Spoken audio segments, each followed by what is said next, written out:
ஏக ஜானகி 3 பேர்கள். சரிம்மா. எப்படி மெதுக்காக்குமா உங்களுக்கு 3 பேரு? அப்படியா? எப்படி வந்தது? ஏனென்று கேட்டால் இந்த பாஞ்சால ராஜன் பெயரை சார்ந்த மாதிரி பாஞ்சால் என்று பெயர் வைத்தார்கள். ஆமா. என்னுடைய தந்தையார் துரோபத மன்னனார் இருந்தாராம். ஆமா. இந்த பாஞ்சால தேசம் கிடைச்ச பிறகுதான பாஞ்சால ராஜன் பேர் வைத்தார்களா. அன்னுவரை துரோபத மன்னனை சார்ந்த மாதிரி துரோபதை என்று ஒரு பெயர் வைத்தார்கள். ஆமா. இன்னொரு ஏகஜனை என்று சொன்னமே, அது எதற்காக எனக்கு அத்தனை தெரியுமா? மற்ற உள்ள உயிர் உள்ள இனங்கள் எத்தனை இருந்தாலே ஒரு ஆண் பெண் ஒன்றோடு ஒன்று உடல் உறவு கொள்ளாம ஒரு குலத பாக்கியம் கிடைக்காது. ஆனா நான் அப்படி பிறந்தவள் இல்ல. நான் ஏகத்துல பிறந்தவள். ஏகத்தில். ஆமா. சரி.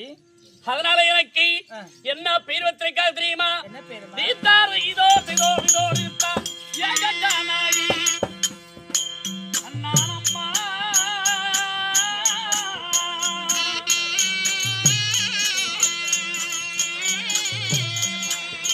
பாண்டாளா செல்வி ஏகஜானாகி நானம்மா.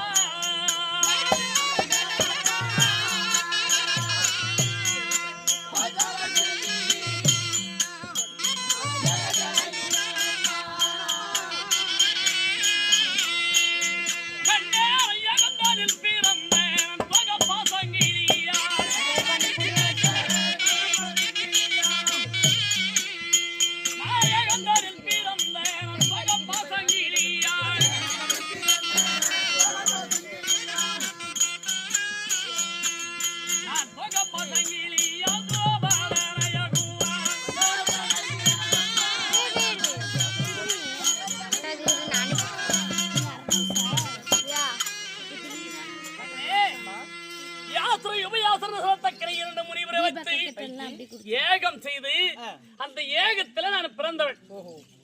அந்த ஏகத்துல பிறந்ததுனால எனக்கு ஏகஜனை என்ற பெயர்.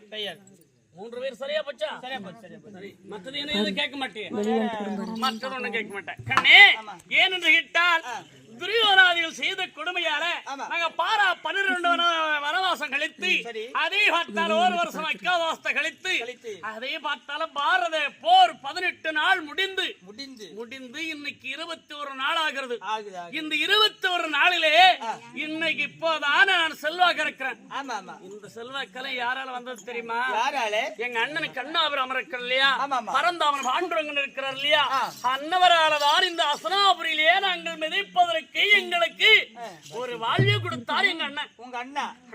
எங்க அண்ணன் இல்லைன்னு வச்சுக்க, எல்லாரும் எங்க காட்டிலே மடிந்திருக்குமோ மாண்டு